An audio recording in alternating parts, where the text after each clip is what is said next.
Success loves silence not because it's secretive or mysterious, but because it needs time and space to grow. Success, like a seed, begins quietly beneath the soil. It doesn't announce itself to the world. It doesn't demand attention or validation. It simply works steadily and silently until one day it emerges tall and strong for all to see. Yet so many of us feel compelled to tell the world what we're doing, what we're planning, and how we're going to get there. Why is that?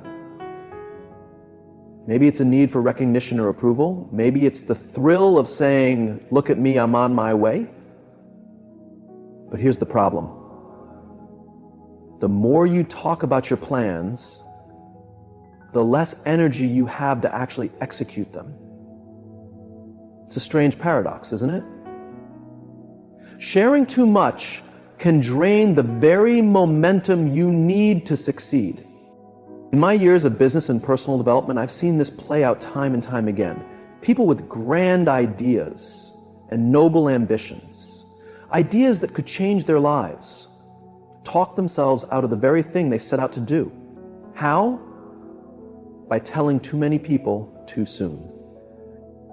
They expose their dreams to the cold winds of doubt, criticism, and distraction. Before they know it, the fire they once felt has burned out. Today I want to share with you the philosophy of keeping your plans close to your chest. Not out of secrecy, but out of wisdom. It's about cultivating a mindset that values action over words, focus over fanfare, and results over recognition.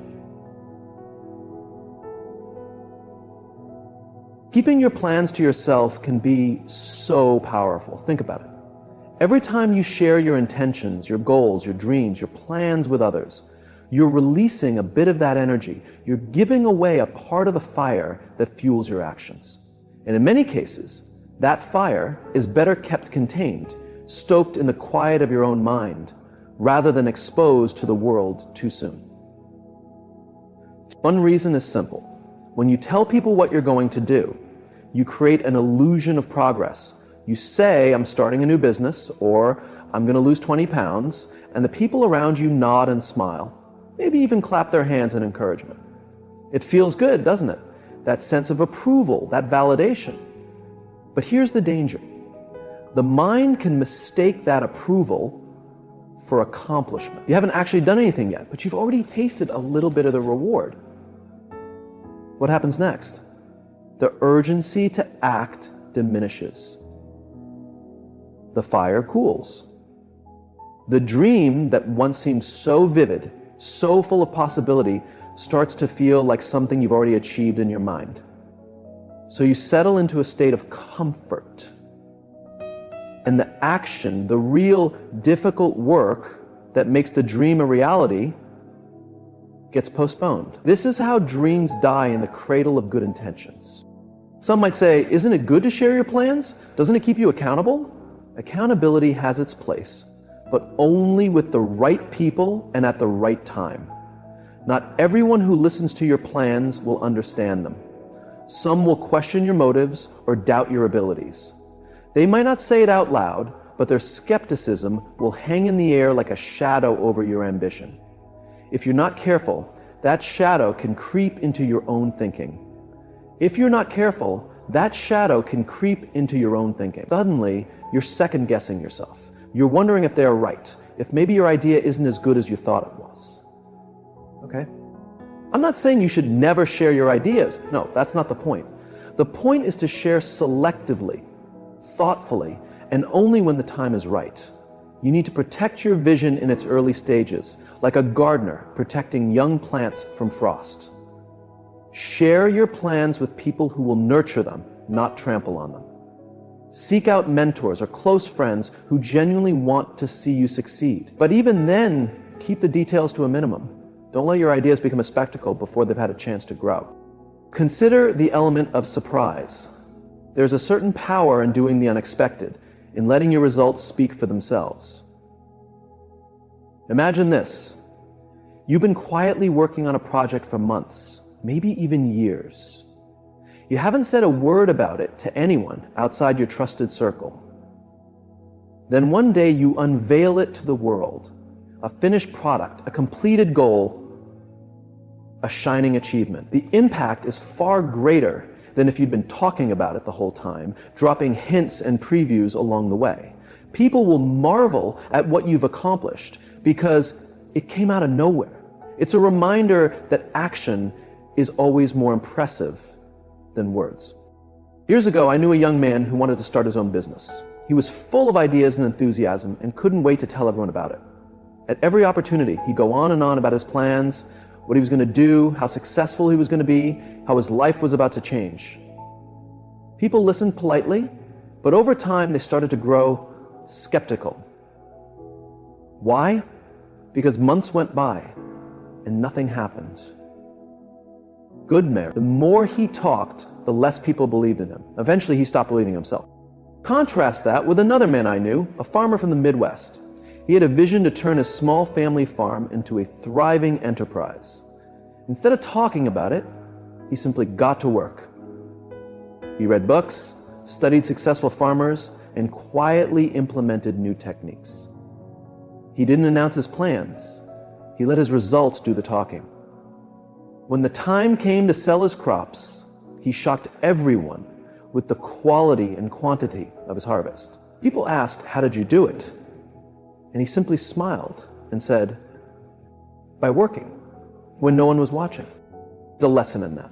The less you talk, the more time and energy you have to act. The less you seek validation, the more confidence you build within yourself. The less you share your plans prematurely, the more control you have over your own narrative. It's not about secrecy, it's about strategy. It's about knowing that your dreams are worth protecting and that your actions will always speak louder than your words.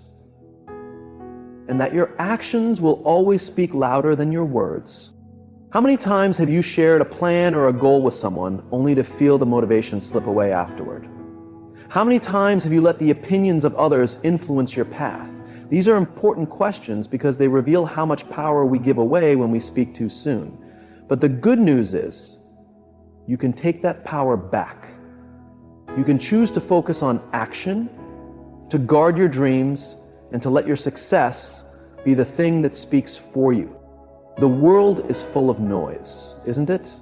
Opinions, distractions, unsolicited advice, they're everywhere. When you start sharing your dreams too freely, you're inviting that noise into your life. You're opening the door to criticism, doubt, and even envy. These are forces that can derail even the best laid plans if you're not careful. Think about it. When you tell someone about your big idea, how often do they respond with genuine enthusiasm and support? Sometimes they do, but often people respond with caution, skepticism, or even subtle discouragement. They might say, "Are you sure that's a good idea?" Or, "That sounds risky." Or, "I knew someone who tried that and failed." These comments might seem harmless, but they can plant seeds of doubt in your mind. Doubt is a dangerous thing. It can grow quickly and choke the roots of your ambition. But it's not just the doubters you need to watch out for. There are also the envious, the people who resent your ambition because it reminds them of what they haven't accomplished. They might not say it outright, but their subtle negativity can drain your energy just the same. Then there are the well-meaning advisors, the ones who genuinely want to help but end up confusing you with conflicting opinions and unsolicited suggestions. All of this noise can pull you away from your original vision, leaving you scattered and uncertain. That's why discretion is so powerful. When you keep your plans to yourself, you're protecting your focus. You're creating a quiet space where your ideas can grow, free from the interference of others, a place where they can flourish in the right conditions until they're strong enough to face the elements,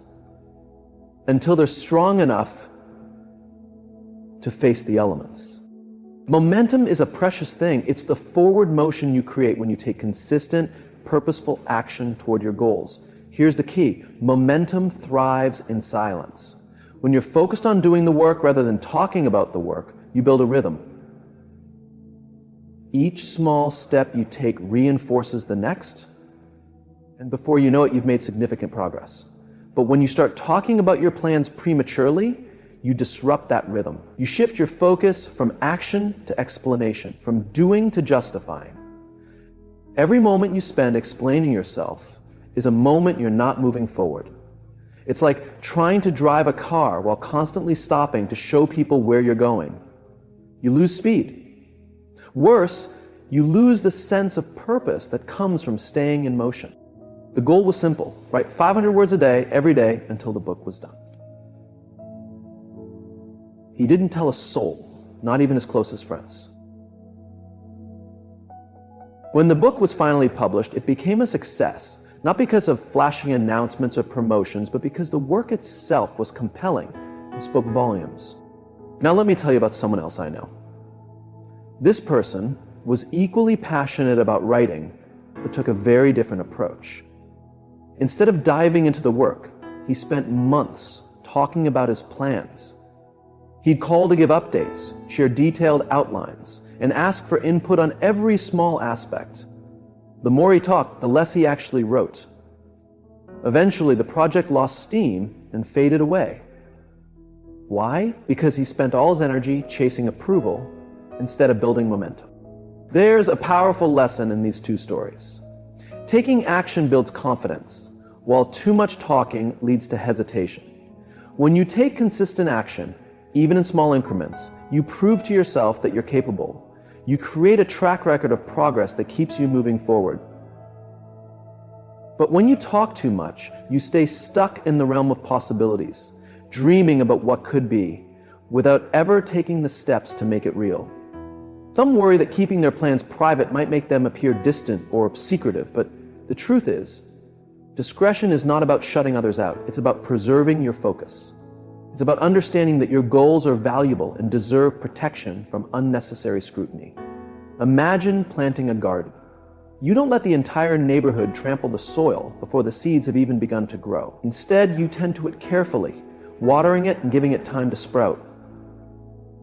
Only when it starts to bloom do you invite others to see the results of your hard work. The same principle applies to your goals. Keeping them private isn't about hiding them, it's about safeguarding them so they can thrive. When you keep your plans to yourself, you give yourself the space to grow, adapt, and learn without the added pressure of outside expectations. Then, when the time comes to share what you've achieved, the impact is far greater because your results are real, not just ideas or intentions. So the next time you set a goal, challenge yourself to resist the urge to broadcast it. Instead, direct that energy toward action. Write your goal down, create a plan, and take the first step. Quietly, with purpose and focus. The goal shouldn't be to impress others with your intentions. It should be to impress yourself with your results. There's something incredibly liberating about working in silence. It frees you from the weight of others' expectations and allows you to focus entirely on your own journey. Think about it. When you announce your plans, you place yourself under a spotlight. Suddenly, people are watching, waiting, and perhaps even judging. That kind of pressure can feel overwhelming, especially in the early stages of a project when things are still taking shape. Success is rarely a straight path. It's a process of trial and error, of taking steps forward and sometimes stepping back. When you're in the public eye, every mistake can feel magnified, and every delay can feel like a failure. But when you keep your plans private, you give yourself the freedom to fail quietly. You can learn from your mistakes without the added burden of outside opinions. This is why discretion isn't just a strategy, it's a gift. It creates a safe space for you to experiment, refine your ideas, and grow without distractions. And when you stop seeking approval, you begin to trust yourself more. You rely on your own judgment instead of being swayed by the opinions of others. You might wonder, isn't feedback important? Don't I need input to improve my ideas? Of course feedback is invaluable, but it has to come at the right time and from the right people. Not everyone is equipped to give constructive input, and not every stage of your journey is the right time to ask for it. Early on, when your vision is still forming, it's better to focus on the work itself. Once you've made tangible progress, that's the time to seek feedback from those you trust and respect. I once knew a man who had an incredible knack for spotting opportunities. He could see potential where others saw problems. But he had one major flaw. He couldn't stop talking about his ideas. Every time he had a new concept, he'd share it with anyone who would listen. And more often than not, someone else would act on the idea before he could. By talking too much, he gave away his advantage. On the other hand, I knew another man who was quiet and unassuming. He rarely talked about his work, but he was a master at execution. While others were busy sharing their plans, he was busy building. When he finally unveiled his projects, they were always impressive, well thought out, polished, and ready for the world. He didn't need to announce his intentions because his results spoke louder than any words ever could. This highlights another important point. Results are your best advertisement. When you accomplish something meaningful, people will notice naturally. Your success will resonate more deeply because it's backed by real effort and achievement. It creates a ripple effect, reaching others in ways that mere words never could. Another reason to keep your plans private is to protect your focus. Sharing your goals with others can lead to distractions. People may offer suggestions, ask questions, or share their own ideas, pulling you in different directions. Before you know it, your original vision becomes unclear. Focus is one of your most valuable resources. It allows you to channel your energy effectively, cutting through distractions and making real progress. 3. Enlist. By limiting who has access to your plans, you protect that focus and keep yourself on track. Imagine starting a new project, whether it's a business, a creative endeavor, or a personal goal, and telling no one about it. Imagine working quietly, consistently, without seeking validation. How much could you achieve in that silence?